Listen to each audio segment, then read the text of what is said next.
Right then, let's go.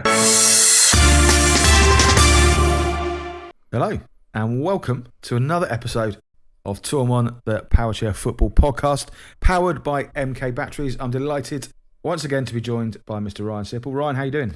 Not bad at all, Alex. How are you? Looking forward to this episode a lot. What a weekend we've just had. Indeed. And before we get on to that, I just want to say a huge thank you to our sponsors, MK Battery, a long-standing supporter of Powerchair Football, working closely with the WFA to provide the essential batteries that power our sport. Their dedication goes beyond just equipment. They've played a pivotal role in the development of Powerchair Football, helping to fuel its growth and success across all levels. Now, this episode, Alex and I will be recapping all of the action from the opening weekend of the 24-25 Optegra Premiership, and what a weekend it was, don't you think, Al? I think it's probably the best opening weekend to a Premiership I've ever seen. And bar, I think, the final weekends where we've had some dramatic finishes to the league, probably the best Premiership weekend I've seen. Some unreal football, some incredible results, some tremendous progress made by individuals and teams, and a setup what promises to be the most exciting Premiership week or season, we've had for a long time. Yeah, I think you've just got to look at the table to see how competitive and intriguing it is. We got on a podcast a few weeks ago to cast our predictions ahead for things such as the champions, top goal scorers, teams to watch, etc.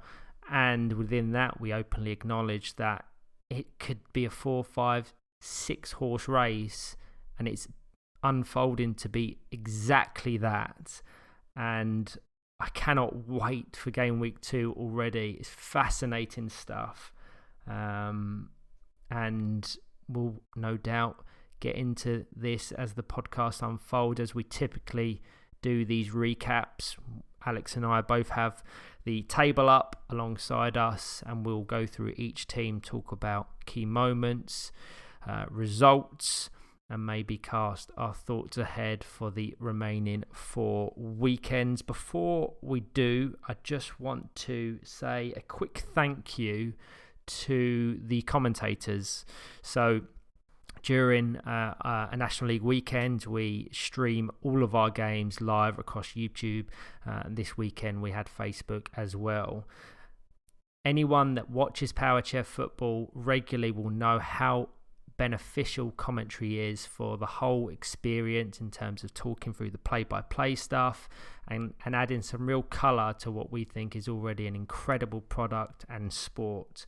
So of the 26 games that were played across Game Week 1, 24 games had live match commentary. So a shout out individually: Greg Baxter, Rosie Hodgson, Charlie McClellan, Owen Swift, Barris Innell, Jack Humphreys, Dave Lewis, George Barnard, Dean Williams, and of course both of us. So firstly, a huge thank you to all of them. It's something we really want to give a lot of attention and focus going forward.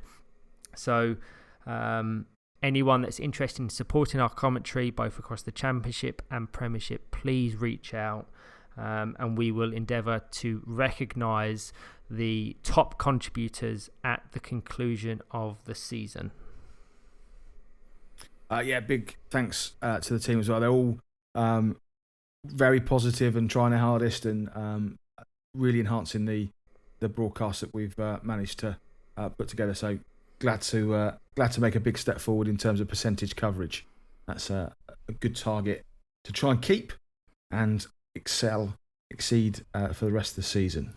Well done you for organising, Ryan. I know you put a lot into that one. Let's look at the 24-25 Optegra Premiership. We can see that Leeds Chariots are currently top of the table, 12 points from their opening 5 games. And anyone that's been keeping an eye on the WFO's social media pages, you'll see something that was released today. Leeds Chariots have joined the ranks of Aspire, West Brom and Northern Thunder as one of only 4 teams in history to top the Premiership after an opening weekend. So an incredible start. We have them as potential title contenders, and they have to be considered now. They certainly do. Just before we get on to specifically Leeds, 2 big thank yous. First up, for that particular stat, Mr. Jeff Lewis, our head referee. We will come on to some further thank yous to him in a bit. And a little honourable mention to Brighton, who were joint top on points but second on goal difference once. Is that right? Have I got that right the way around? Yep, I believe that is the case from what Jeff, the ref, has told me.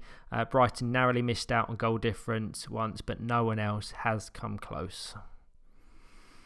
Fabulous. But let's get on to Leeds. Just incredible. Played 5, won 4, lost 1.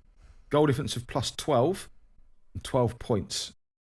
So they really started that season and that weekend with opening up with quite a pace. However, they were first up on the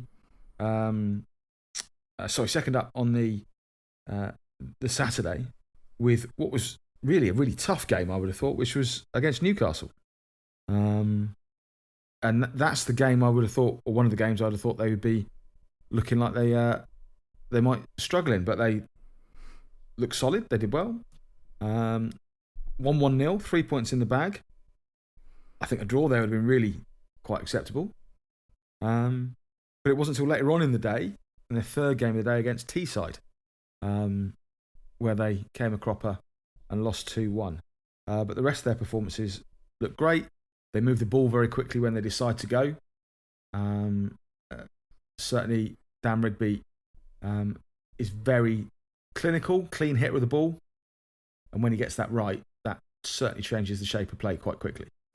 I had the pleasure of commentating them in the first game against Newcastle. And Newcastle, a team that I have predicted that could go on and potentially lift the trophy. So an intriguing matchup to kick things off for both of their seasons.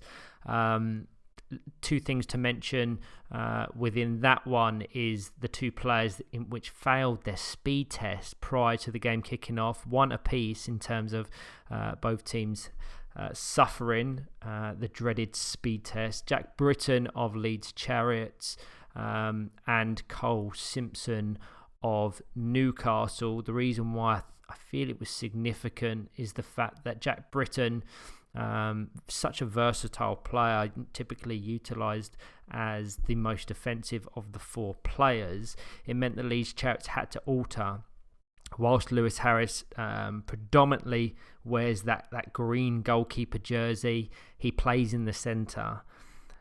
So they had to stick Harris and Taylor in between the sticks, and he was absolutely superb. So full credit to him. And as you've already mentioned, as the weekend progressed, they looked really strong. Despite that 2-1 defeat to Teesside, they were very competitive. I remember talking about Leeds on the podcast last year following game week 1 of the 23-24 campaign, and this is when they'd just brought in Lewis Harris and Jack Maxwell, and was really excited about kind of the direction they were going in. And I think now they've got a season under their belt, they're really starting to establish a fantastic level of chemistry between them. We're going to see the fruit of that across the 24-25 campaign. Can they maintain that across the 5 weekends? We will see, but it's a fantastic start nonetheless. Russ Rigby now replaced Paul Gorman, no doubt supported by the expertise of Dan Rigby and Lewis Harris. Lewis Harris, the coach of the Dynamo squad in the Championship. So all in all, fantastic weekend. Jack Maxwell was sensational. 8 goals and 2 assists, sees him top the goal scorer charts. He was voted the unsung hero of the weekend, so congratulations to him. Russ Rigby was voted the coach of the weekend, and Lewis Harris was also present. So they had the result, and they made a real impression on everyone else within the Lee Westwood Sports Centre. I think it's interesting you mentioned Jack Maxwell there. The patterns of play that Leeds tend to look to follow, the passing lanes they try, often result in Jack Maxwell being the one with the shooting opportunity and the goal scoring opportunity. So I'm not sure that those 8 goals are going to be a one-off weekend for Jack. I think he might be scoring a lot of Leeds goals going forward. And it's interesting that 2 and 3 in the table are West Brom players that make up 8 goals between them. So if West Brom continue to share them out, and the other teams do amongst their team, but Leeds have a focal point of Jack Maxwell that finishes off a lot of their moves, he could run away with the golden bumper at the end of the season. Yeah, I think within that context, you also have to consider Darren Rigby. You've already mentioned him as being such a clean striker with the ball, such a fantastic overall player that's also very versatile. He's playing out wide, or certainly was in Gameweek 1. Has he got his eyes on a potential spot in the England European Championship squad? That could explain why he shifted his position, maybe looked at the current England setup and seen his best opportunity to break into that squad as being one of the wide players. So, again, really fascinating story that will unfold as the season progresses. He finished with 7 assists to complement his 2 goals. So 9 goal contributions, another fantastic weekend for him. And just for that understanding, for all of those unaware, the 24-25 Optegra Premiership will roll straight into the 2025 EPFA Nations Cup. So people that want to break into Adam McAvoy's England squad will have to make an impression. He was there on Saturday overseeing the action, so would have seen Leeds beat Newcastle as well as games against Nottinghamshire and Teesside. Certainly well done. Right. Next in the table. A familiar name. Near the top. Yeah, familiar name indeed. West Bromwich Albion, the reigning 5-time champions of the National League Premiership. They played 4, they won 3, and they drew 1. On paper, a very favourable opener against Norwich City. An unprecedented achievement for Norwich to even be in the Premiership, having secured the 3rd promotion spot via the playoff back in July. So for West Brom, they would have been licking their lips at the prospect of opening the season against arguably the weakest team across the 12. But West Brom, a team that looks very, very different to the one that finished 23-24. 4 new signings to adapt to the 3 departures. So the new signings, Ollie Rock, Barris Innell and Lucas Christa, all from West Bromwich Albion Throstles, and they've also re-signed Brad Bates from Aspire. Obviously, the departures that of Marcus Harrison, Valentino Zegarelli and Dave Lewis. And my God, what players they are. So a serious job for their new signings to kind of pick up where they left off. But no, it was a fantastic start, 8-0, which saw Ollie Rock, Barris Innell, Lucas Christa all register on their and Brad Bates, all register goals on their debuts or second debuts for Brad Bates and Barris Innell particularly. So they got off to a flying start. Congratulations to them on that one. But they hit the ground running, and that's the kind of the pace, the momentum that they will have to maintain if they want to be crowned 6-time champions, because there's a lot more competition this year. And football is a team game. And so great players can make up great teams, but equally great teams don't have to be made up of solely great players. Not saying that these players aren't great, but you can replace the big names with players that commit to playing in the fashion and the style that you want to. And West Brom, of all the teams, have probably got the strongest individual identity of how they play, the patterns of play, the passing lines, the shape of the team, a 4-out system that is mature and well refined and developed. And So despite knowing a lot of the time what they're looking to do, because they've got responses to your responses all the time, there's always the next phase of play, the next, if this happens, we'll do this instead with them. And so as long as they get the training in and are well drilled, they'll be able to still perform as West Brom teams over the last few years have. It's not a surprise that they're up the top. Played for 1-3, drawn 1, 13 points, 13 goal difference.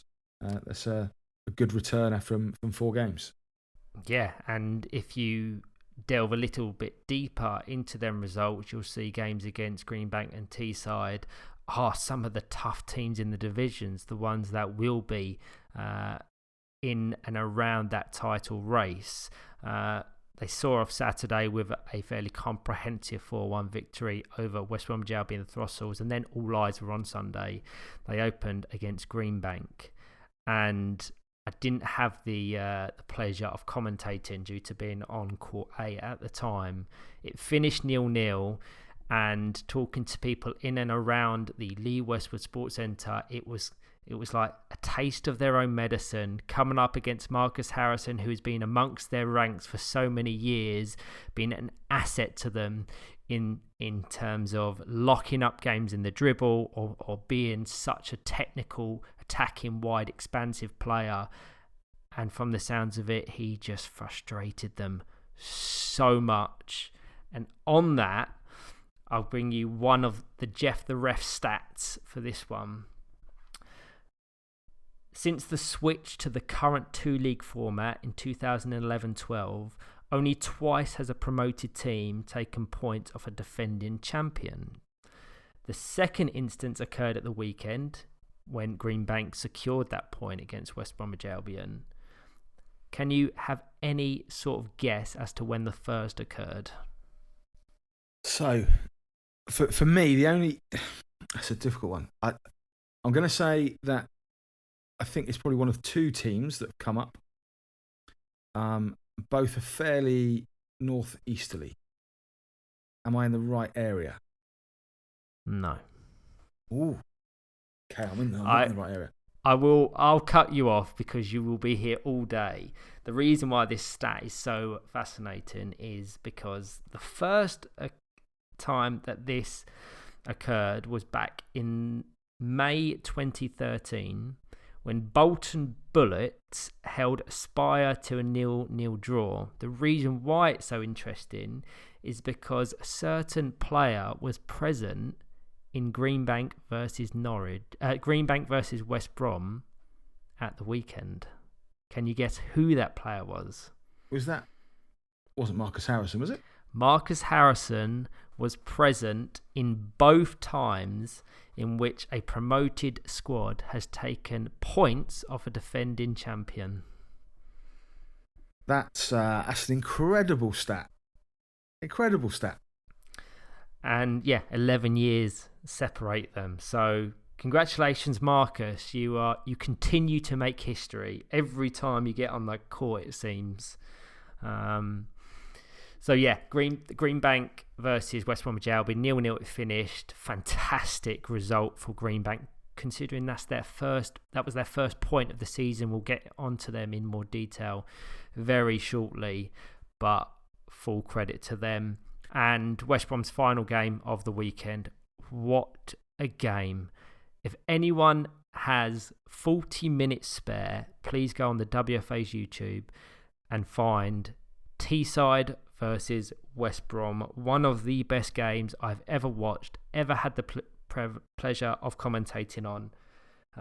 West Brom came from behind twice in that first half before asserting a little bit more dominance in the second, eventually securing 3 points.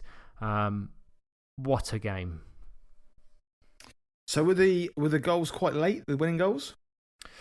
No, I don't think they were I think the fourth one was fairly late, but Chris Gordon switched it up at the halftime break. He brought Lucas Christa on for Matt Gilbert, and then they just started to assert a little bit more dominance and find their rhythm. They were a little bit shell-shocked in the first. I have to give full credit to Ed Common and the other players of Teesside for that matter. Ed was just absolutely sensational on a different planet.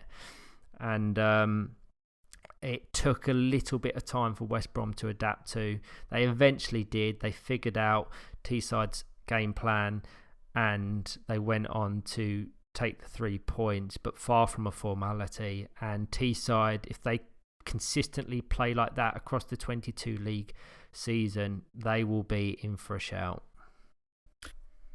So we've expanded our normal list of 2 or 3 to 4 for definite already of that are in the title race, with Leeds, West Brom, Aspire and Teesside. And we've still got a couple of clubs to talk about.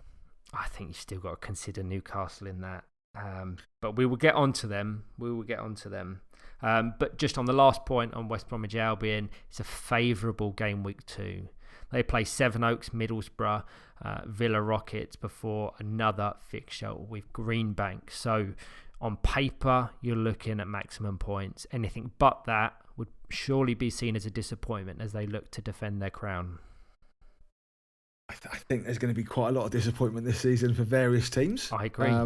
And I think we're going to get to a point where we can't necessarily say on paper, just because there's going to be there's so many upsets that are now possible with the standard of play in the league, and the development teams have clearly gone through over the summer, both by recruitment and changing up who they've got in their squads, but also clearly the coaching and the hard work in training that players are putting in is really starting to show.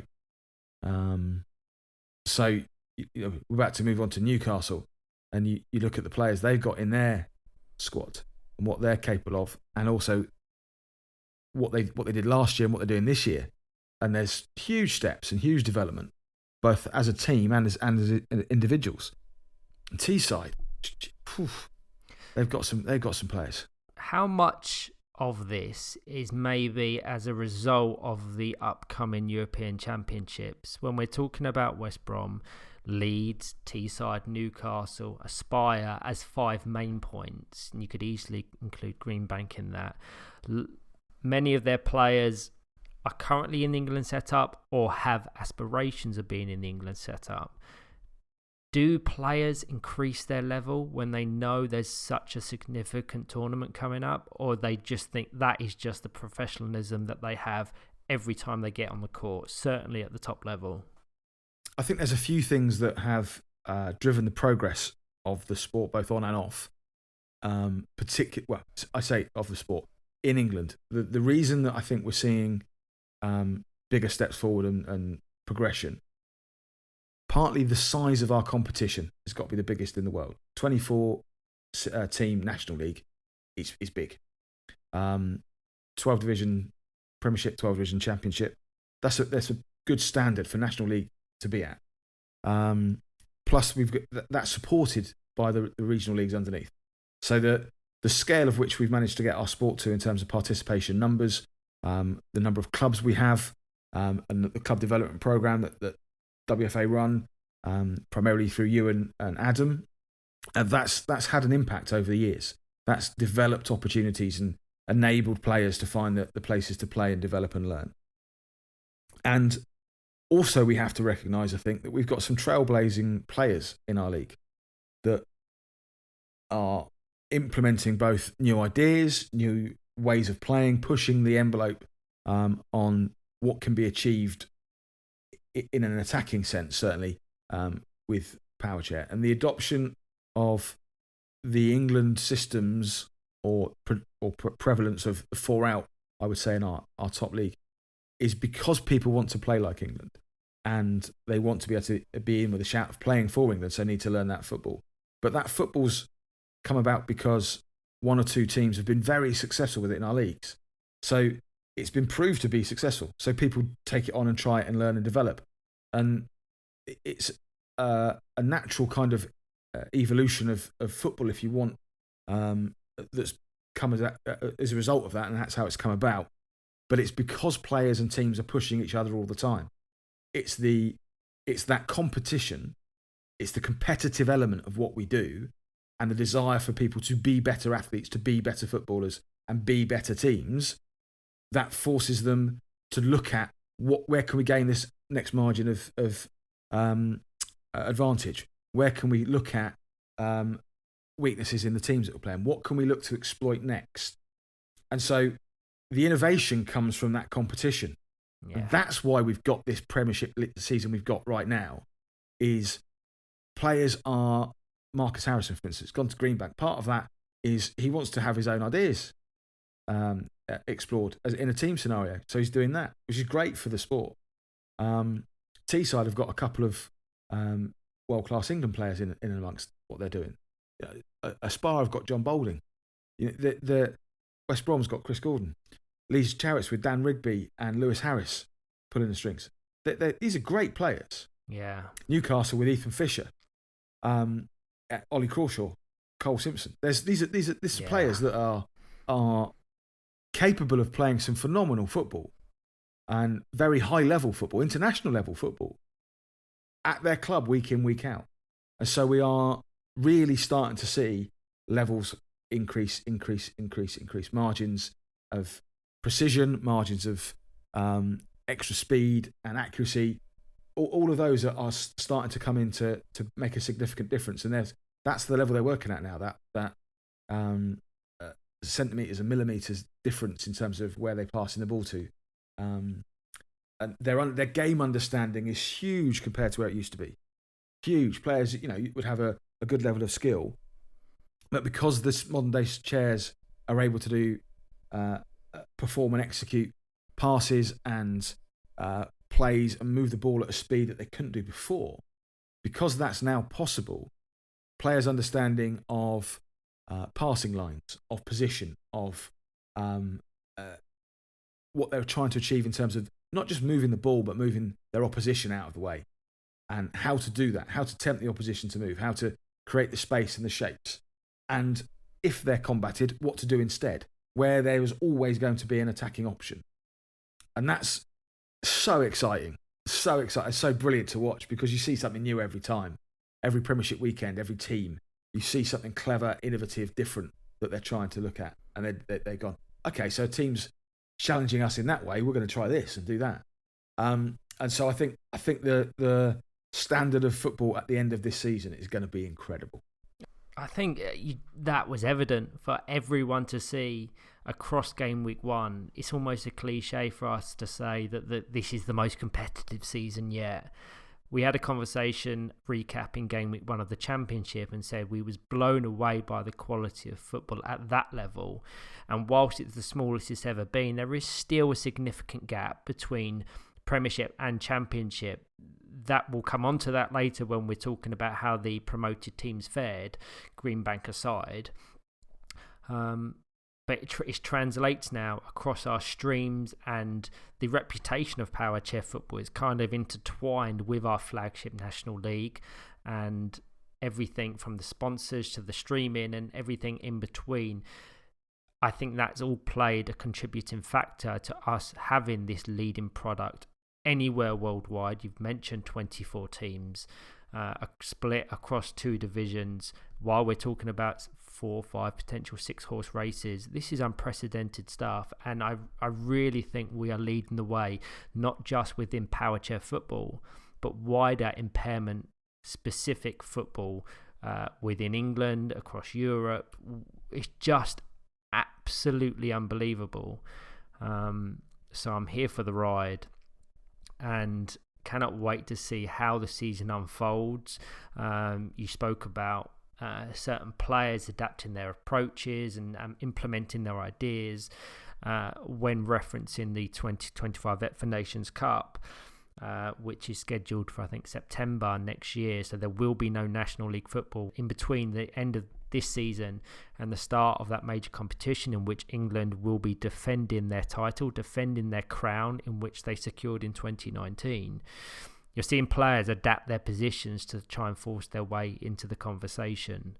Ed Common and Dan Rigby as 2 particular ones that were predominantly central players who are now playing their football out wide to try and force the narrative. will that be a continuing factor across 24-25 when players see the England national team, they see Chris Gordon, they see John Baldwin as that predominant 1-2 pivot? Can they force themselves around the periphery of that? We will see. And I think the other thing to say is in those top 5 teams, I know we're about to get onto Newcastle, but in those top 5 teams, if you've had any sort of major conversations with the personnel there, both players and coaches, you will know there are at least 1, often 2, sometimes 3 serious students of the game there. They study the game. They study the tactics. They study the way that other opposition play. They look at how their teammates operate, both technically, tactically. They really look to develop their understanding, get their own ideas on it. And the sport's still at an age where new ideas can come in and new thoughts and experimentations can happen. And it's really, really exciting time to be involved in that respect. And all of those teams have people with a very strong idea and philosophy on how they want Powerchair football to be played. And a lot of it is complementary, but there's some differences in there as well. And that's what makes it so intriguing. That's the intriguing bit. Next up, in the 24-25 Optegra Premiership standings, in third we have Aspire, who share a very similar record to West Bromwich Albion. 4 games played, 3 games won, 1 game drawn, which sets them off onto a fantastic start. They're now European champions, which has a fantastic ring to it, having won the Champions League equivalent for Powerchair Football in Paris back in June. They kick-started their campaign against recently promoted Middlesbrough, so like West Bromwich Albion, a favourable start on paper, but it was far from a formality. That one only ending 3-1. Middlesbrough will be absolutely delighted with that result, but it's a big season for them, looking to bounce back, certainly when referencing their domestic football. Disappointing. They fell short of the Premiership last season, and they were also short in the WFA Cup final. So can they bounce back? Can they dethrone West Bromwich Albion, both in the Cup and the League? We will see, but they started brilliantly. 3-1 win over Middlesbrough and a 3-1 win over Greenbank. I'm excited to talk about Greenbank because I think they're going to be the great disruptors in this division. That's the title I've given them. I think the most interesting result for Aspire over the weekend as a whole was against Newcastle. Did I see that correctly? Yeah, 0-0 that one finished. Yeah, so that for me points towards what I think might happen in amongst the top 4 or 5 teams across the season, which is teams will be big matches, teams turn up, players turn up, and the resulting pressure means a draw often occurs. Tight games, few chances. And I think it might be the number of draws column that we're looking at towards the end of the season, where teams finishing 2nd, 3rd and 4th might be a bit more regretful, or looking back at those results and going, just a goal there or a goal here, and that could have transformed the season and how things go. And so the fact that Newcastle Aspire was a 0-0, I think points towards that sort of game happening quite a few times over the season. Shows how tight that top 5 is. I don't think people quite understand how much of a big thing it is for Leeds Chariots to top the table at the conclusion of Gameweek 1. At face value, you just see Leeds Chariots, they've done well, they topped the tree, they've played a game more, but delve a little deeper into it, it's so significant in the fact that of seasons gone by, and you can go back 5-10 seasons for this, it was always a 2-horse race at one point, maybe 3 if you factor Northern Thunder into that conversation, and they would only ever drop points against one another. One of the other 9 or 10 teams getting points against them was both unheard of and unprecedented. but you're seeing it now become a reality, becoming more of a common occurrence. Newcastle United Foundation have never really been able to take that step further to challenge the top, but they are so competitive. So you're right to say the draw section may be assessed as well as the goal difference. But I think any of the top 5 or 6 teams know that when they play another within that bracket, they are in for a game, and a win is far from a formality. We've seen Newcastle be so competitive in seasons of late. People hate to play them. They're fiery, they're feisty, they're controversial, and it's proven to be exactly that case as we begin the 24-25 campaign. I didn't watch it. Newcastle should have won it from what I've heard. I think they rattled the post and missed a clear goal-scoring opportunity. If they go on and win that, the narrative in our conversation changes completely. So there's such fine margins. I remember 2 years ago, Leeds beating Aspire 1-0, and that being such a shock result across the division. Everyone was talking about it for a couple of hours. And everyone was looking around going, is that just happened? Is that? And it was Dan Rigby really coming to the fore and maturing as a top player as well. And that shock and that awe wasn't there this weekend when there were draws with big teams and big teams was having to come back against other perceived not such big teams. So for instance, when Teesside took the lead a couple of times at West Brom, there wasn't this shock, this is unreal, and there wasn't a inevitability about the comeback either. They had to go and work for it.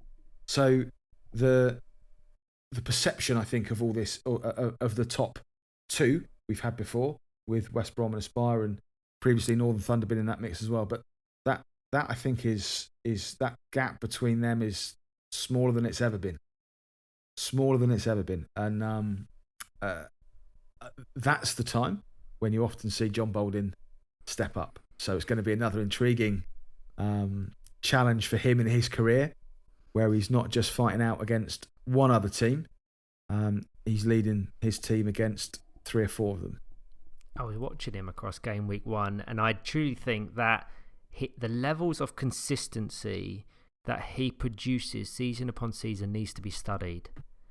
How can someone at the absolute top of their game not dip even slightly below that?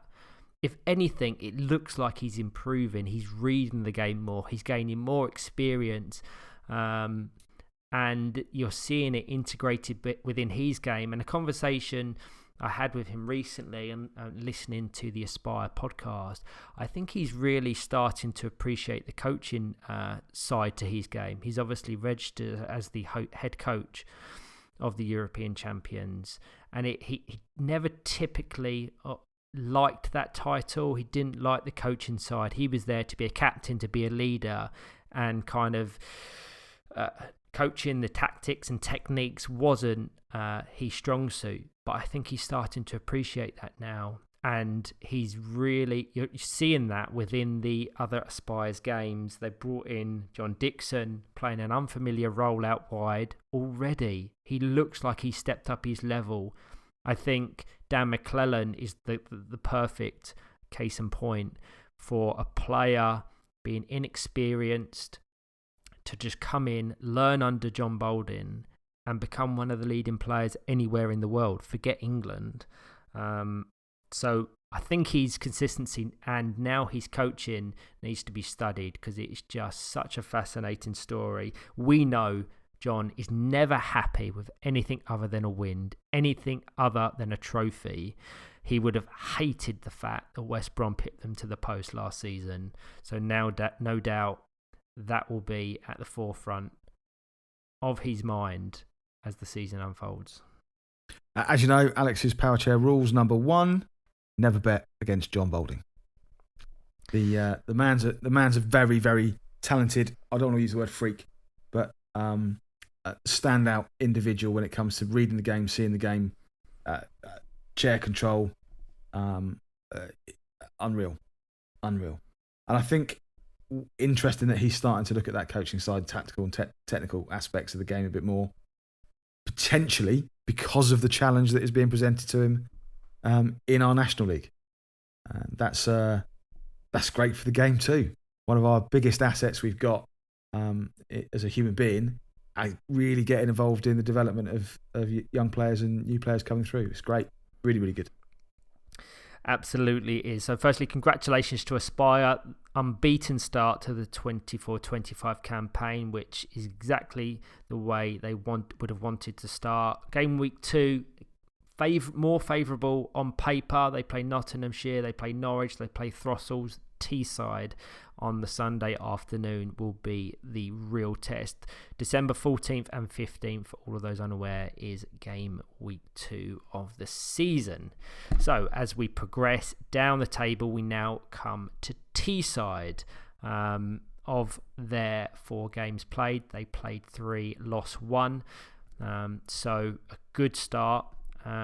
We've already mentioned that single defeat to West Bromwich Albion as being absolutely incredible, one that they should have got 3 points from. They'll be disappointed that they let West Brom back into it at 2 times, but overall, my team of the weekend. I just thought they played some sensational football.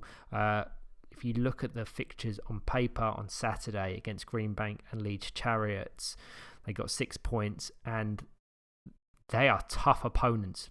Only team to get points from Leeds, who sit top of the table. So that context needs to be applied. What were your thoughts on Teesside, Al? I thought they looked dynamic. They looked flexible. They had a number of different lineups over the weekend and a number of different systems over the weekend. And they seem to be able to adapt quickly and easily as they need to.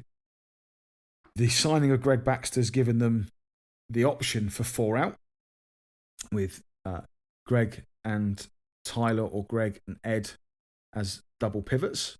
And Mitch Tinkler is absolutely loving his football, banging in goals all over the place, or banging in shots all over the place, and look at a real threat out there as well for them. Their shape of play, their clear understanding about what they're trying to achieve collectively. As soon as anything goes slightly wrong, the shape of the team and each individual responds as a collective. They look a very, very solid team. Very impressed with how they're operating, and of course, we've talked about teams with strong pairs and individuals and teams with a couple of really great world-class players in each of them.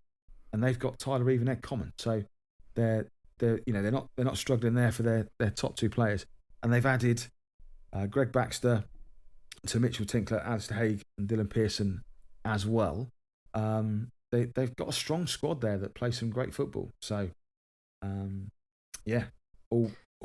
all eyes on them for the rest of the season. Yeah, you've mentioned the world-class players in which they have, certainly within Tyler Reeve and Ed Common particularly in that defeat against West Brom was just on another planet. And the fact that they lost that and he was still forcing the narrative to be in Teesside's favour hopefully just shows how good a player he is. But I will echo what you said about Mitch Tinkler, because for me, he was one of, if not their best player across game week 1. He was absolutely brilliant, put himself in some fantastic positions. His passing, his wider distribution, his attempts on goal really helped them.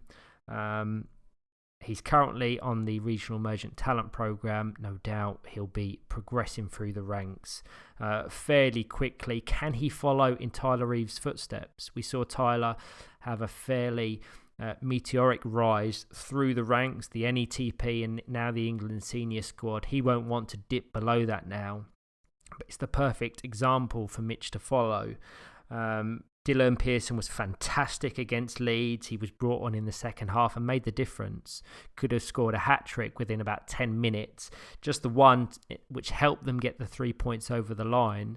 And as you've already mentioned, Greg, moving from Sevenoaks, used sparingly. I don't think he's accessed training yet with with the side. So sensibly, they're just integrating him in solely. But when we did see it, as you've already mentioned, they did have a more expansive 4-out approach, which is an exciting thing to have in their arsenal if and when they want to use it. Probably against the lesser sides, we'll see it. Greg also against Norwich scored a hat-trick, which fantastic for him. The 9th of his career and the first since 2017 when Brighton beat Evergreen. So he's got goals to his game as well, which will no doubt please Owen Swift, now taking on a predominant coaching role, stepping back from his time playing. And I do want to just shine a light on Alistair Hay. Such a fantastic goalkeeper, such a calming presence for the players around him. And he just deserves credit. So fantastic weekend from them. They will be in contention. I have no doubt about it. Game week 2 is the real test. They play Newcastle, they play Greenbank, they play Aspire. And if they come through them with favourable results and points to their name, who knows where this season could go. Indeed. Can we just drop back to the Norwich game? You mentioned Greg got a hat-trick. Yep. Apologies for Norwich fans listening. Ended 9-0 to Teesside. Yep. Scorers were Dylan Pearson, Tyler Reeve, Greg Baxter, Ed Common, Mitchell Tinkler and Alistair Hay. And that is the entire squad. That is the entire squad. Fairly unique that a full outfit managed to register a goal. So upon reviewing this before every podcast Alex and I do, we do our due diligence, we do our notes, and it cropped up as a talking point. So I reached out to Jeff Lewis and I said, when has that been done before? It's been done 4 times. The most recent was when West Bromwich Albion beat Manchester United. Barris Innall, Chris Gordon, Brad Bates, Lewis Harris, Marcus Harrison, Matt Gilbert. 2 other times in which it was done. Northern Thunder beat Swindon Rockets back in 2012, and Northern Thunder beat Bolton Bullets back in 2016. Ed Common was present in both of them games, so he's been involved in 3 of the 4 times in which 6 players have scored. Once in the Premiership, have 7 different players scored in a single game. Any sort of guess? It's with 7 players. It sounds like probably a West Brom scenario. You'd have to go all the way back to 2007, so long before either of us were involved within the beautiful sport of Powerchair Football. Okay, then either then a Thunder, Northern Thunder. I think hopefully this helps people understand how much the sport has come on and how competitive it is now. Aspire beat Nottinghamshire 23-0 back in 2007. A certain John Balding was amongst the scorers that day. So 7 players within their squad registered a goal. Everyone will know the legend that is Charlie Kitcher, Jack Pegram, John Balding, Nicky Baker, Sam Ball, Spencer Kelly and Steve Pearson. I've just found that result and having a look. Crikey. So yeah, fascinating. Another time in which 7 players scored a single goal within a result or registered a finish. In the Championship, that was Bolton Bullets beat Percy Headley Panthers 2. 17-0 back in 2011. Marcus Harrison amongst the goal scorers that day. And within that result, there was also an own goal. So in favour of Bolton Bullets, they had 8 goal scorers. Crikey. We're getting some wonderful detailed stat trivia now. It's lovely. We will get you a jingle, Jeff, because this stuff is brilliant. So I think we're going to make some of Jeff's interesting stats and observations that he comes up with a regular part of these review pods for definite. Right then, I'm just looking at that game, 23-0. Crikey. What a game that must have been. Some interesting names. Sam Bull, of course, who went on to be National Development Manager for the WFA. So a familiar name to those of us that have been around a little while as well.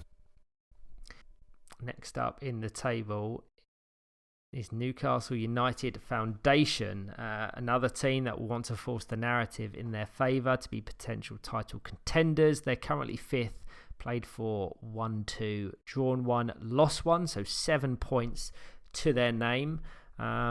They started, as we've already mentioned, against Leeds Chariots. They just struggled to get out of second gear in that one. Cole Simpson failed the speed test prior to the game, and as the regulations state, a player can retest at half-time to be present in the second half, but they will not be able to feature in the first, which is a real shame, because when he was introduced after successfully completing the speed test, he was absolutely brilliant. I was so intrigued to see how he fared in a more dynamic side than he's probably used to do Hull and East Yorkshire. No disrespect. Newcastle are just kind of a step up when it comes to the calibre of the play that they try and execute, the tactics they try and adopt. And I've only ever known him to play in that central role. The Hull and East Yorkshire squad was essentially built around him, being the fantastic player that he is. And now I'm seeing him out wide. And again, another player will probably want to break into the England development squad, maybe even the England senior squad in the coming years. And he's probably seen the attacking wide areas as the best opportunity to do so. Not just that, obviously the congested, talented central players that Newcastle have meant he has to settle for a position that he's not used to. But when he came on, he could have scored 2, 3, 4 goals against Leeds. And had they gone on and got some points from that, they're right up the table. There's very fine margins, as you'll see, between Newcastle United Foundation and Leeds Chariots. There is 5 points. Take the game in hand off Leeds' game, that would put them on 9. 3 points would separate 1st and 5th. And again, that, like you say, there was chances to score goals against Leeds, and if they'd have either got a point or 3 points, that puts 3 teams on 10 points, no matter what. So if they'd have got a point off Leeds, then the top 3 teams are all on 10 points. If they got 3 points off Leeds, the top 3 teams would all be on 10 points, and Newcastle will be one of them. So, that's all of a sudden that's a very different looking table with that one result, and that's where I think that draw column, and potentially for a couple of teams like Newcastle that loss column is going to be ones that can really change the shape of the table and the picture of the table as the season goes on. It will be very interesting by the end of the season where the small regrets are. Yeah, and I think they did regret that game, but they bounced back with a vengeance against Sevenoaks. 5-0 it finished. It was one of the more one-sided games we had across Gameweek 1. Ethan Fisher hat-trick. For anyone who's a regular listen of the 2-on-1 Powerchair Football podcast will know that I predicted Ethan Fisher as my player of the season. So a fantastic game for him. Ollie Crawshaw and Sam Smith with the other goals. Sunday morning, 3-0 victory over Villa Rockets. Both myself and Dean Williams were calling the action on that one. Cole Simpson registering his first goal for his new side, which is only his 2nd ever Premiership goal as 1 point. He has 42 Championship goals to his name, but if you encapsulate the WFA Cup finishes as well, that's his 50th career goal. So congratulations to Cole Simpson. Really exciting opening weekend. and a story to watch as the season unfolds. It certainly is. I think I saw Jamie Harrison, coach of Newcastle, go through quite a range of emotions on the sidelines over the course of the weekend, from frustration to elation at different points. So again, we talk about students of the game, and I think Jamie is one of those. Yeah, absolutely. We've already mentioned the 0-0 against Aspire, in which they could have got 3 points. So you look at the games in which Newcastle have dropped points against Leeds Chariots and Aspire. They could have very easily gone on to secure wins in both of them. And then the conversation is very different once again. So intrigued to see as the season unfolds. Game week 2 for them, really tough. Consecutive games against Greenbank, against Teesside, against Leeds Chariots. And it was a conversation I had with many people across the weekend. You're going to want to play Greenbank as early as possible in the season, because they're starting to connect as a collective. And once they unlock that formula and then them tactics, they will be a formidable team. So game week 2 could even be too late, because towards the latter stages of game week 1, Greenbank were hitting a different level. I totally agree. I think Greenbank are going to grow through the season. We talked in our pre-season predictions that there's a question on how quickly they'll settle, and I think they've settled. I think they're there.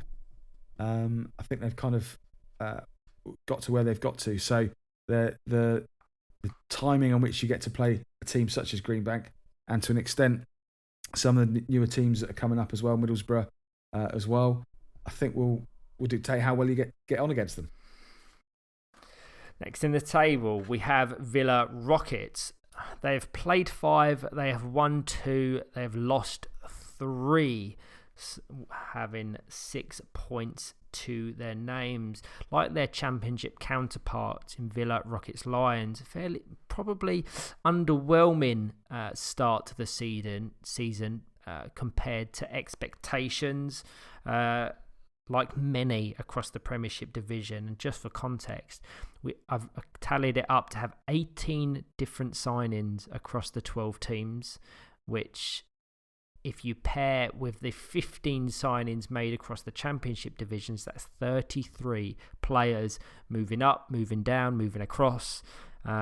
So we've referenced it many times in the Championship review, how many will have a new look, a new feel, new tactical approach, new coaches, which has to be factored into the conversation. They brought in Dave Lewis, they've brought in Bobby Allen, 2 fantastic players, but Villa Rockets are seen as a very difficult, stubborn team to beat, but you wouldn't necessarily say there was an attacking, expansive, exciting team. They're very conservative. They were hard to beat. They're hard to score against. But I think that narrative is switching now, and they try to go for it in game week 1. They had a favourable start against Middlesbrough, but in the shock result of the weekend, Middlesbrough went on to secure 3 points in a comprehensive 2-0 victory. Very shocking. I think the combination of new players and potentially new style of play for Villa Rockets took them a little while to settle in. Obviously, they've as much as they signed Dave Lewis and Bobby Allen, they've lost Dan Kay, so it was a major part of their team setup. So a bit of change there for Villa Rockets, and it's taken a little bit of time to adjust. I would say they've got some talented players there. Certainly looking towards the future in terms of Summer Ice, Bobby Allen, as we mentioned, Dave Lewis and Hamza Madeira, all good, solid players. And so there's reasons to be optimistic for Villa Rockets, but like I say, potentially they're a little bit different. They're a slightly different approach compared to some of the teams who are very much let's go and attack and attack and attack. They look to be as solid as they possibly can to start with, and be a tough team to beat. And we'll see how that season unfolds for them as a result. Yeah, I think we have to give them this season as kind of a grace period for them to adapt to the new field, the new system. They have seasoned England internationals, both current and former. When you're looking at Amir Ali, when you're looking at Dave Lewis, you've already mentioned the youth and being so exciting on that topic in their 3-0 victory over Norwich City. Following that disappointing defeat, Bobby Allen registered a brace which matches his entire Premiership goal tally in the season he played with Nomad Knight, so congratulations to him. He has 38 Championship goals, and a congratulations as well from us for Hamza Madir and Bobby Allen. They've recently enrolled in the National Emergent Talent Programme, having been promoted up from the regional programme. I remember in our prediction episode for the Premiership, we stated our team to watch and our player to watch. For team to watch, I selected Villa Rockets because I think if they can get that formula right, they can trouble anyone. They were slightly disappointing in some of the games across Gameweek 1, but still a long season ahead. I also selected Hamza Madir. And the reason I selected Hamza Madir as my player to watch is that I wanted to see him in an attacking wide position, or maybe the central position. Of seasons of late, he's been used as the most defensive of the four as the goalkeeper. But when he did feature across Gameweek 1, it was the shackles were off. It was attacking wide, which I've been crying out for. So fantastic to see. He'll take time to get up to speed in what that sort of position entails. But it's compelling viewing, and hopefully they can go back to the drawing board, extrapolate the successes from Gameweek 1 and apply them to Gameweek 2. When we're referencing Gameweek 2, I say tough fixtures. Oh, you've got some tough fixtures on paper. There is no easy fixtures in this division. So they play Throssels, they play Sevenoaks, Newcastle and West Brom. If you're going to want, I'm not quite sure what their aspirations are for the season ahead, whether it's challenging towards the top, securing Premiership safety, who knows. But they're going to have to take points at any and every opportunity possible if they're going to try and force the narrative. And we will see December 14th and 15th. Exciting, looking forward to that weekend. Right, next. Before you go on to the next section, I think your power hair segment of the 2-on-1 Powerchair Football podcast needs a shout out. Summer Rice had a fantastic... Indeed, yes. I'd spotted Summer over the weekend as well. Yeah, she had a fantastic orange hairdo, so I think she has to be enrolled along with some of the Championship players that we referenced a few weeks ago. Summer went autumnal is the headline for that one. Yeah, and just another quick thing on Villa Rockets. I think because they're going to be playing potentially a more expansive attacking form of football, the losses are more possible than seasons of late. They're going to be more open whilst they're experimented and finding their feet within that. We've always known them to have a real strong defensive stance, and if you deviate from that, there is going to be vulnerabilities. So hopefully they get it right. Another one, Dave Lewis, we have to say, he's a die-hard Birmingham fan, and he's adorning the claret and blue of Aston Villa. That's not a great look. But he scored across Gameweek 1, which is his 129th goal in the Premiership, which puts him up to 10th in the overall standings. So congratulations to him. If he scores another goal, he will overtake Villa Rockets legend Dan Kay in the standings to be the 9th all-time top goal scorer. Wow. We ought to do a rundown of top 10. That's the next pod. We won't do that now. Let's do a rundown next pod of top 10 goals. I think we'll weave that into the episode in which we have Jeff the Ref on, because we need a stats episode. People love the segments in which we bring these little nuggets out. So we'll add a little bit more detail around that when it's set to be released, because we want some sort of audience reactions and interactions. If you've got any stats questions for Jeff, send them in. We can have them ready for him when he gets into our Stats Jeff the Ref pod episode. So any stats questions or questions you want to know the answers to around the history of the game and its results, send them in. Absolutely. So next in the table, Greenbank.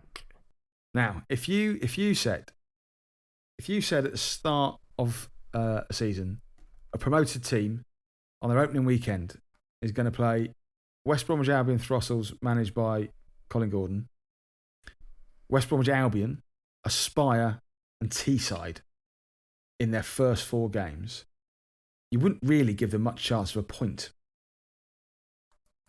Maybe a point. But other than that, you're going to struggle. To get 4 points from those fixtures is incredible. That is incredible. Teams finishing 3rd in previous seasons would have been very chuffed with those results. Can I just say, what a team Greenbank are. I've already said that they could be the great disruptors. They could be more than that. Do not be fooled by their placement of 7th. You've already referenced the opposition in which they're faced. And they probably were looking at it on paper, despite believing in their own ability. Any team that has to face West Brom, Aspire and Teesside, who most people widely consider as the top 3 teams in the country, it's fairly bleak viewing at face value. But they were competitive in every single game. It was a narrow 2-1 defeat to Teesside. It was a 3-1 defeat to Aspire. They took a 1-0 lead into that one. They changed their approach, which probably shows a little bit of naivety and lack of experience in terms of how to adapt and face the top opponents. Anyone that gets a second, please watch Marcus Harrison's goal. Absolutely incredible. Will almost certainly feature as a member of the shortlist for goal of the season at our end of season awards. But Greenbank frustrated Aspire, and whilst they come away with the 3 points, yellow cards were picked up by John Boldy and Dan McClellan, so it shows there was a psychological battle there as well as it was physical, technical, tactical. But they're amazing. I've already said you're going to want to catch them early, because even as the weekend unfolded and progressed, they got better and better and better. We have to dedicate a few minutes to Marcus Harrison. You've mentioned how he moved to Greenbank, and it's a brave move. Greenbank, whilst they're very much on the up, cannot be considered in the same conversation as West Bromwich Albion in terms of the Powerchair Football history books. You're referencing one of the best forces in Powerchair Football history worldwide in West Brom, and an up-and-coming exciting team in Greenbank. And to make that move from such a dominant side to a team that's just got promoted, not only is a risk in itself, it also has potential implications on his England career, because so many things are considered and factored in when you look at the England setup, and where and how you play your club football plays a key role in that. He's just been incredible, hasn't he? For the last 2 or 3 seasons, he's played some of the most impressive, dominant Powerchair football I've ever seen. I've always said he's one of the best wingers in the world, but actually he's just one of the best players. His middle and centre pivot play now is up there with some of the best. He's always been a nightmare to play against. He's always been extremely aggressive. He doesn't necessarily look it because he's quite a slight lad sat in his chair, but actually he's very strong and pushes hard. And he's I wouldn't want to call them the dark arts, but he's more than capable of being being very psychologically strong, shall we say, within games and up against players. And what he's doing at Greenbank and what he did this weekend was incredible. He led from the front. He's clearly well loved by the young up and coming players they've got at Greenbank, and they're responding well and gelling really nicely as a team. And he's got a great foil in Luke Kelly with him, who's providing that extra little bit of experience, just tucked in behind a lot of the time, helping make those smart decisions, quick decisions that pay off in crucial moments. And they look great. They look a great side to watch. And yeah, just sensational. False position, I think, Sam. Yeah, I absolutely agree with that. He's just world class, Marcus. He can lock it up on the dribble, frustrate you, but also switch it up in a second to play that expansive technical football. I don't think anyone else in the world can do that. Maybe Momo Galami. But beyond that, what he can do and how well he can do it is so unique. I mentioned that he gave West Brom a taste of their own medicine, and they must have hated playing against it. But they've had him within their ranks for so many years, so they just didn't know how to adapt with it. And that point, being the first point of the weekend and their season, absolutely fantastic. I want to take a few seconds to talk about Jacob Buchplaat, and this is where I'm going to put my neck on the line. He's going to be 14 in November, which he's competing at the top level with top players at 13 years of age. In itself is a story, but he's holding his own, if not getting the better of seasoned England internationals across Gameweek 1. Jake, this is my prediction. Jacob Buchplaat will be in the 2026 Fit for Powerchair Football World Cup England squad. Wow. He will. That's a big call. He will be in that squad. I'm telling you now, he is sensational. And by the time the 2026 Fit for Powerchair Football World Cup comes along, he will be just shy of 16, I believe. And from what I saw in Game Week 1, which is his first ever Premiership weekend, was enough to show me that he has all of the attributes to go to the very, very top. It wasn't a doubt. I never doubted his technical or tactical ability. When you're a player of that age coming into the Premiership, it's the psychological, the mental, the emotional side of the game that I wanted to really assess. But even when he was battling away with the Dylan Kelsells, with the John Boldens, with the Chris Gordons, it didn't seem to faze him. And I can see aspects in his game that have come directly from Marcus Harrison. We often reference Dan McClellan learning from John Bolden. Jacob Buchplaat is doing the exact same from Marcus Harrison. So Marcus's move to Greenbank, I think, will have a greater impact on Jacob's career than any other defining season, moment, fixture. And he must be delighted that he has a player such as Marcus to learn from each and every day. Bold prediction, but let's be honest, no pressure, Jacob. Keep playing your football. Don't pay attention to us. I should caveat it that there isn't an expectation for you to be there. From what I saw, I was just beyond impressed, and that's the main statement I want to get across. So impressed with what I saw, and already I cannot wait to see him as in future games and fixture weekends in the Premiership, in the Cup competitions. I did dub him as my young player of the season in our recent podcast, and I wouldn't change that even if you allowed me to.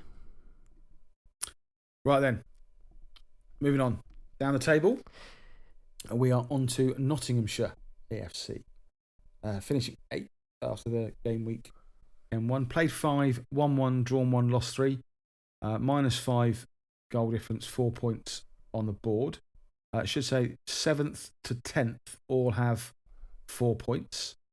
So the -5 goal difference puts them behind Greenbank, but above West Bromwich Albion, Throssels and Sevenoaks, who are on the same points. They have played a game more than Greenbank and Sevenoaks, but have played the same number of games, at 5, as West Bromwich Albion, Throssels. So, well out of the danger zone at the moment. I say well out, only by a point, but by a few places. And probably the sort of start we probably expect from Nottinghamshire, in terms of not necessarily threatening everybody, but certainly taking, good enough to take some points off 2 or 3 of the teams, or 4 or 5 of the teams that we've got in the Premiership this year, and looking pretty solid across their results. Nothing jumping out as massively alarming in terms of losses. Goals that they've conceded against some good sides. And so, overall, you'd say pretty decent weekend? I would. I had the pleasure of watching them many times on commentary, and you talk about false positions. I think Nottingham are in a false position. They had a favourable fixture list, but in the 1-0 defeat to West Bromwich Albion Throssels to kick-start the season, Throssels took a fairly early lead and then took their foot off the gas completely, and Nottinghamshire grew in confidence, in stature, in attacking presence. Could have won, should have won. That's a question for them. Take the Leeds Chariots defeat out of it, in which they won 4-0. You've already mentioned it. Close, compact fixtures and results. The Sunday, after losing 3 games from 3 on Saturday, could have been disastrous. If they come away, or they took that sort of frame of mind and that lack of momentum, therefore, into the games against Sevenoaks and Middlesbrough, we're having a very different conversation, because as the fixtures lay, there's very few weekends that will be that kind to them. The game against Sevenoaks, while Sevenoaks were the better of the 2 teams, Nottinghamshire had some clear goal-scoring opportunities late on. Could have, should have won, who knows. And then it was the last game against Middlesbrough, in which they dug in. It was a long grueling weekend, it must be said. They had 5 fixtures. On the Saturday, they played the first game and the last game. On the Sunday, they played the third game and the last game. So towards the latter stages in that Middlesbrough game, there was battery-related issues. There was fatigue.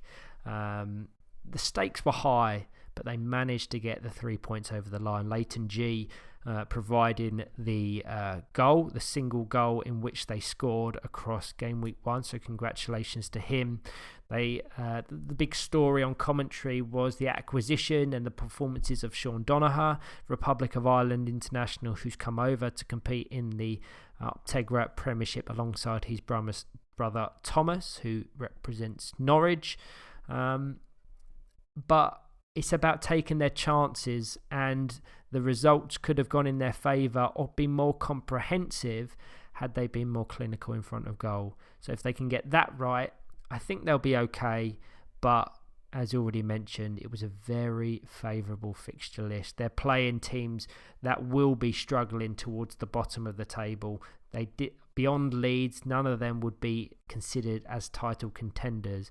And when we're talking about potentially 5-6 teams, that's half the division that will be in contention for the top placements. So when you're playing Middlesbrough, you're playing Sevenoaks, you're playing Throssels, you need to take points, because they don't come around very often. In game week 2, they play Aspire, they play Greenbank, they play Teesside in consecutive games. So on paper, you're thinking if they get any points from that, that'll be seen as a huge bonus. There's no question about it.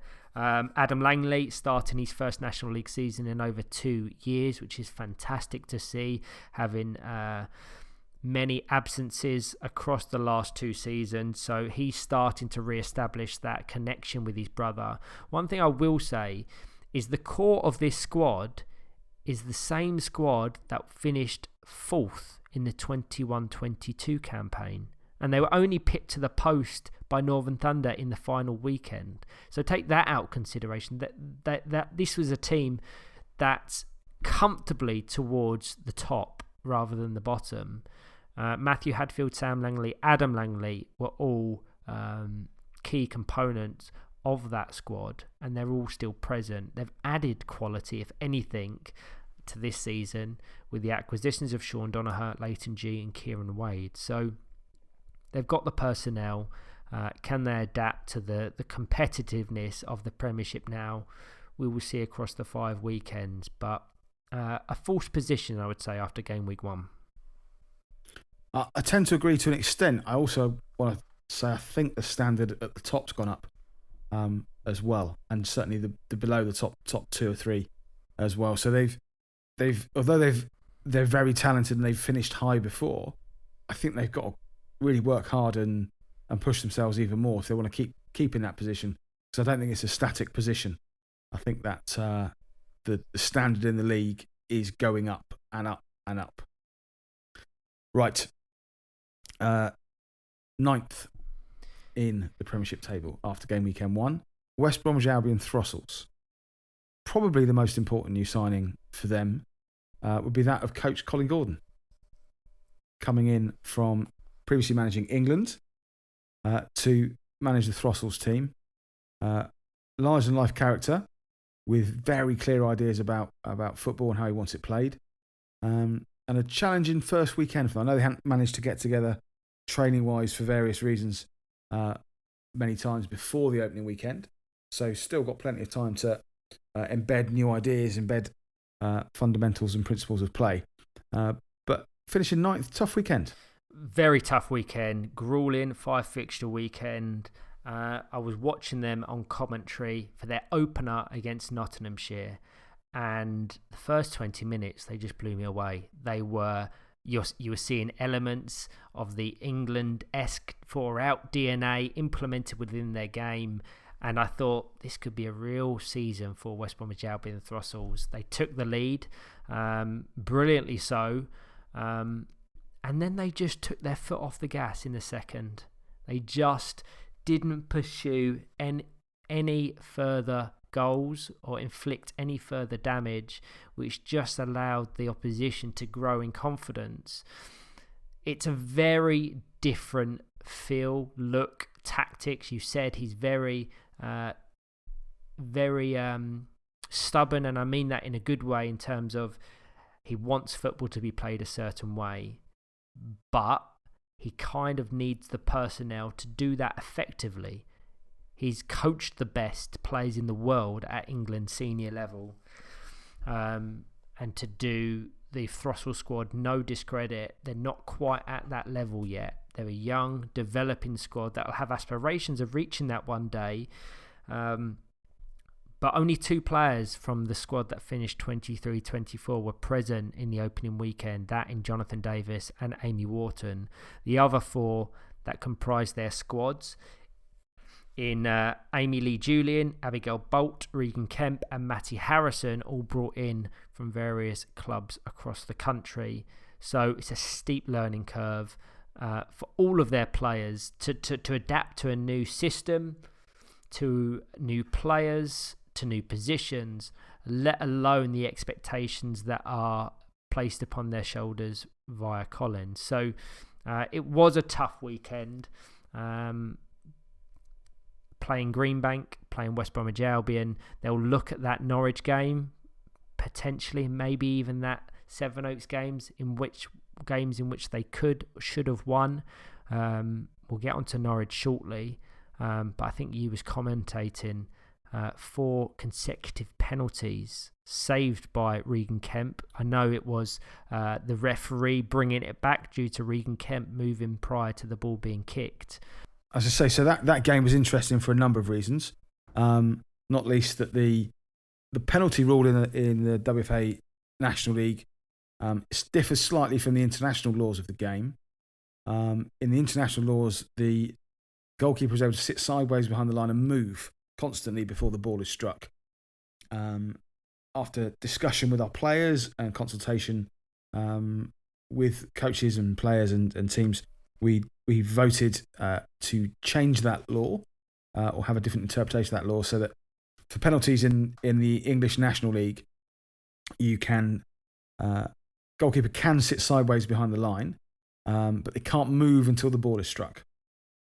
And I think Colin, coming from international football into our National League, wasn't necessarily aware of that at the time which the penalty was given. And subsequently, Regan Kemp kept moving, and so the penalty was retaken a number of times. So there's a question for Jeff. We don't record that information, so it's interesting if he knows of any other time a penalty's been retaken 3 times after the original one. Second question for Jeff.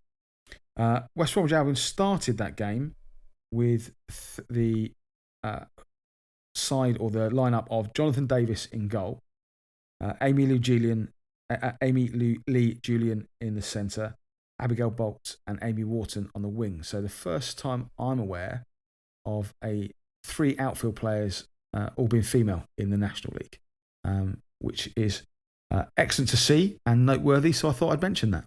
No, absolutely fantastic stat that, and full credit to West Bromwich Albion and Throssels. They're leading the way. I think comfortably the largest percentage of female participants within their match squad, which is a target I want to set other teams to beat going forward. I know Aspire have 2, Greenbank have 2, but in terms of 3 outfield female players, that's fairly unheard of, certainly at Premiership level. So full credit. And just on the topic, I thought Abigail Bolt was great. She's a fantastic learner, listener.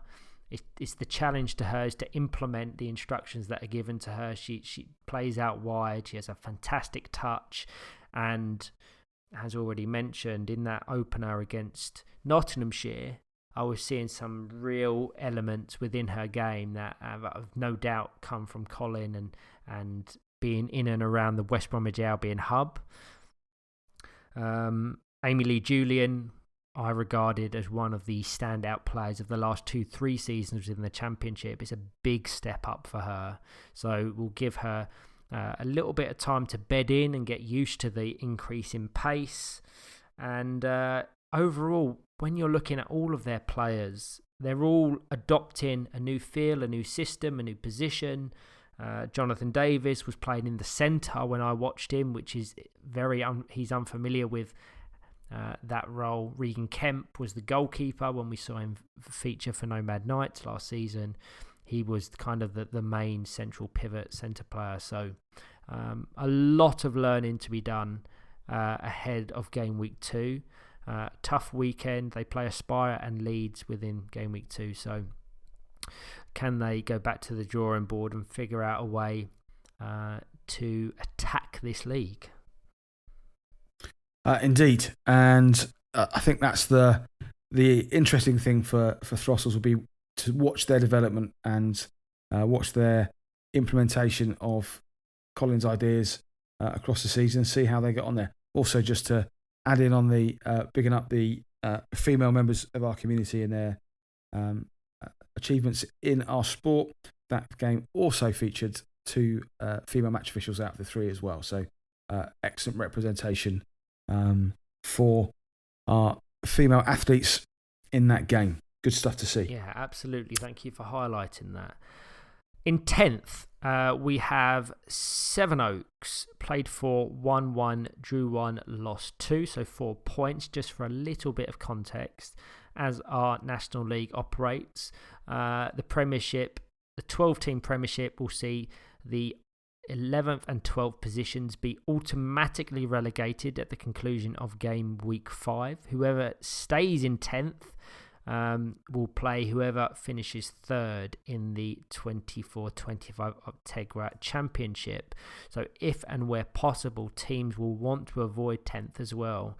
As we saw back in July, Norwich City were victorious from the Championship side of that draw. So Sevenoaks going to want to claw their way up. You've already mentioned from 7th down to 10th all on 4 points. So it shows how closely contested it is towards the bottom as well as the top.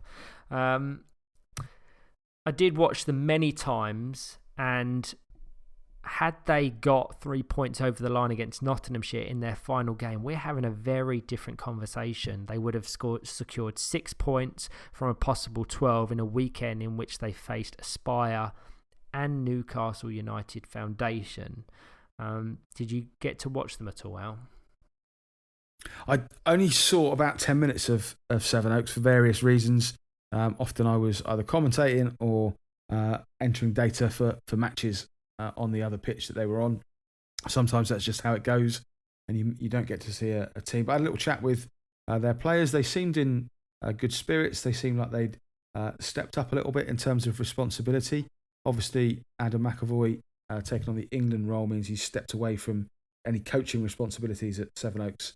And although I know he'll be a big fan because they're his players, he's a lot of the responsibility's gone on to the players themselves. They're now at an age and understanding where their coaching and their implementation for training and stuff will be significant. I think Miles Miller's leading the way from the players' point of view on that.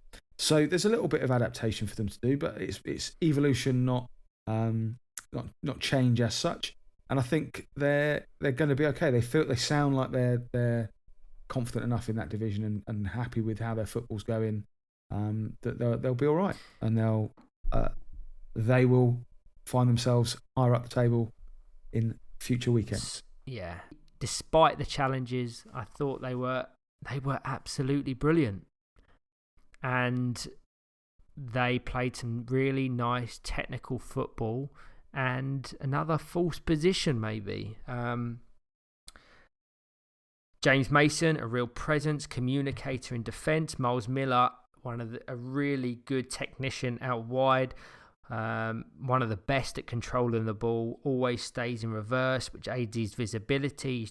It's the decision making and the decisiveness that probably let him down, maybe needed to react quicker to the situations that were unfolding around him. But there's definitely green shoots. The new coaches will come in. As you've already mentioned, Miles Miller is going to take the responsibilities on board. And it's just how they adapt to the departures of Greg Baxter, who was such a key player within their squad, and Adam McAvoy, as already mentioned. Indeed, I think there's plenty for them to be happy about, and not panicking yet. But certainly I want to see some of those results improve in the future. Absolutely. So our penultimate team in the 2024-25 Optegra Premiership is that of Middlesbrough, promoted to the Premiership for the first time since 2019. What a start. Villa Rockets 0, Middlesbrough 2. What a game, what a result, what a way to start their season. I know they enjoyed the Saturday immensely, and they're a little bit disappointed right with the last game of their weekend. But beating Villa Rockets 2-0 and then followed up with a loss of 3-1 to Aspire made them feel very much like they were where they belonged. They celebrated their goals.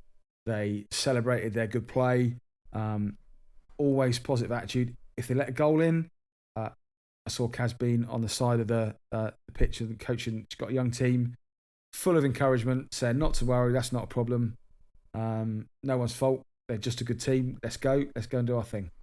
And the attitude in which they approached the Saturday and the Sunday was fantastic and really, really good. I think they can take loads away from that weekend in terms of confidence, belief, and enjoyment as well. I think they enjoyed a lot of the football. Yeah, I think the context needs to be applied as well. Only Kath McNichol within their squad has ever played Premiership football before.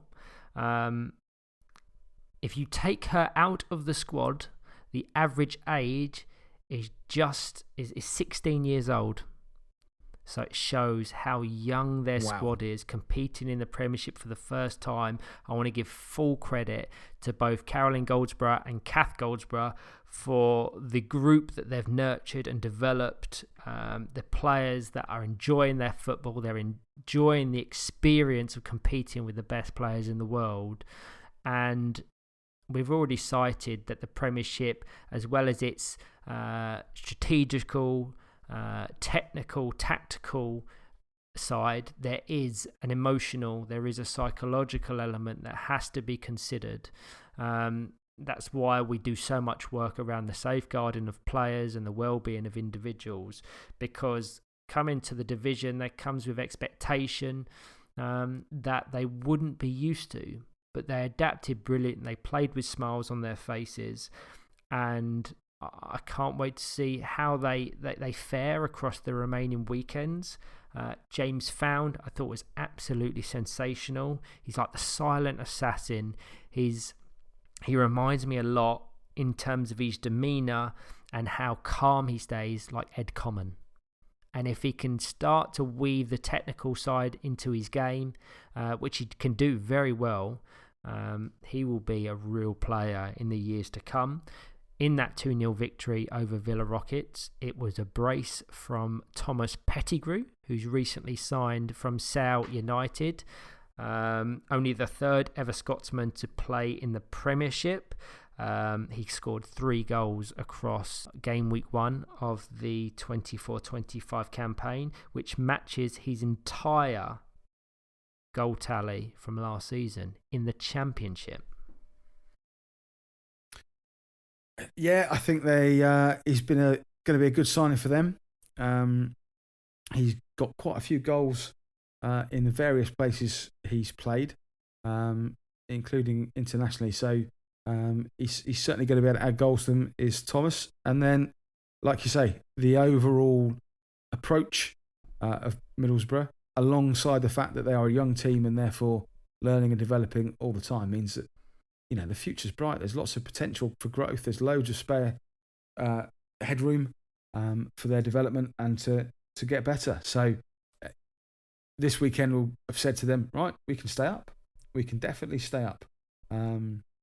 It's a long season, and although they find themselves currently in the bottom 2, 3 points on the board after one weekend for a newly promoted team is excellent stuff. Can't go wrong there, I think.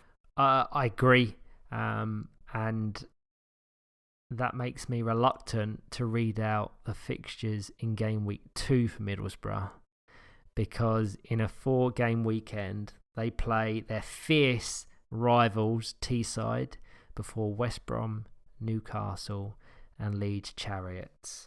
So if you're Middlesbrough, you're the coach, you're a player, you're a parent, you get a single point from Game Week 2, that's surely seen as a success.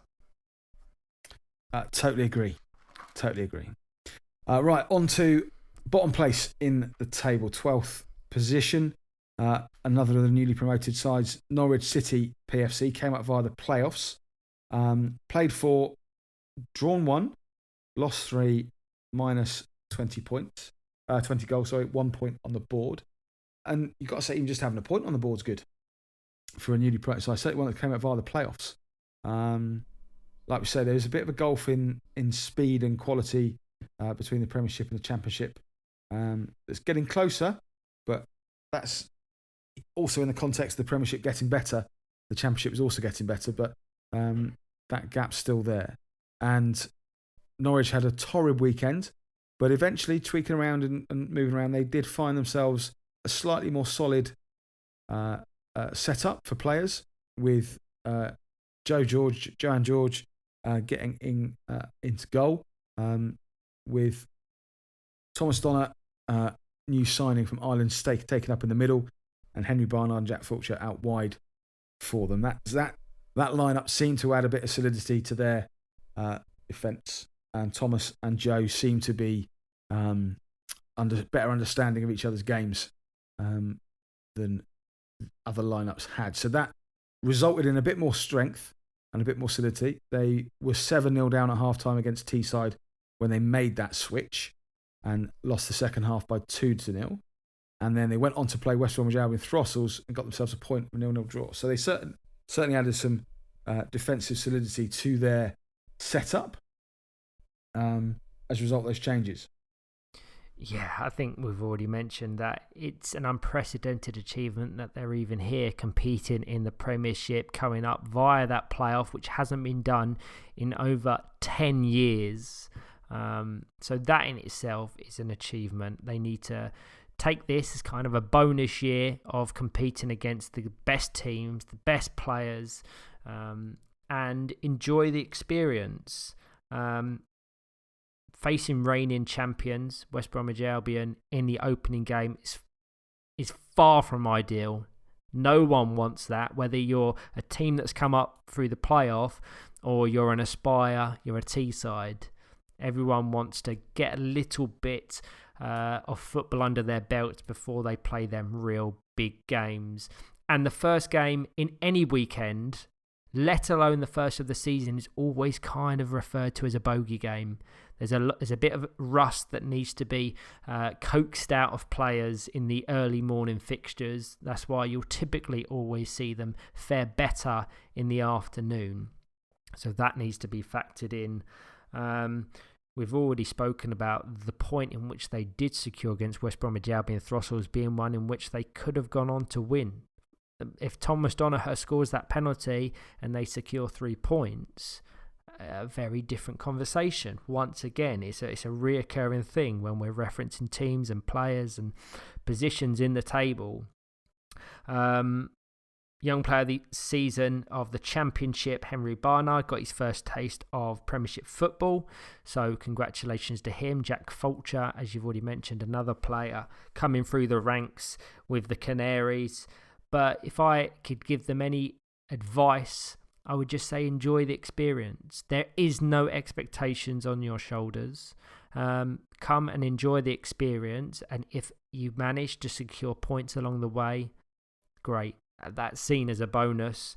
One thing that could have aided their performances or supported them across the weekend would have been Mike Coleman, the only player amongst their ranks with Premiership experience. He was absent. So add him to the mix in game week 2 when they're playing Throssels, when they're playing Greenbank potentially.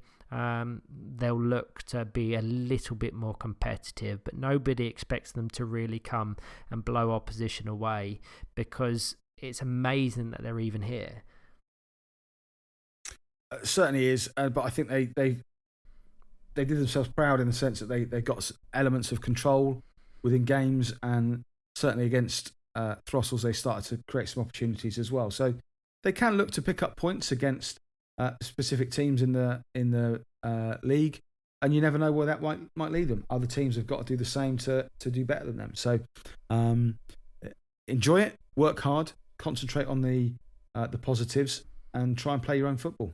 Yeah, I looked at the Premiership standings for the last 10 years just to look at how many points on average would have been enough to secure the playoff position.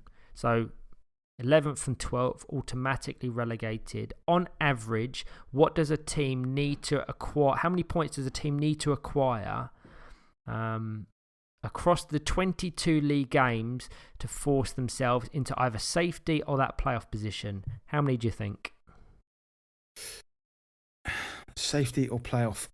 I'm going to go as low as 12. Pretty much spot on. 13 points across the last 10 on average has been enough to get you into that playoff position. So if you're Norwich, across the 22 league games, or the 18 remaining, if you can get to 13, or thereabouts, you'll be in with a shout of survival. Interesting, because currently the teams that are in playoff position are Sevenoaks and the 3 teams above them. If they keep this average up across the 5 game weekends, they'll end up with 20 points. This could be a very, very interesting season. Absolutely, it will. Thank you to all that have listened and followed the 2-on-1 Powerchair Football podcast. We will no doubt be back shortly with a guest or a feature. And for that, if you have any ideas, topics you'd like us to cover, or questions for an upcoming episode, we'd love to hear from you, whether it's feedback or if you're interested in joining myself and Alex. Don't hesitate to get in touch, and you can do so by sending an email to 2on1@thewfa.org.uk, and all details can also be found on our website at www.thewfa.org.uk/podcast. Thank you all.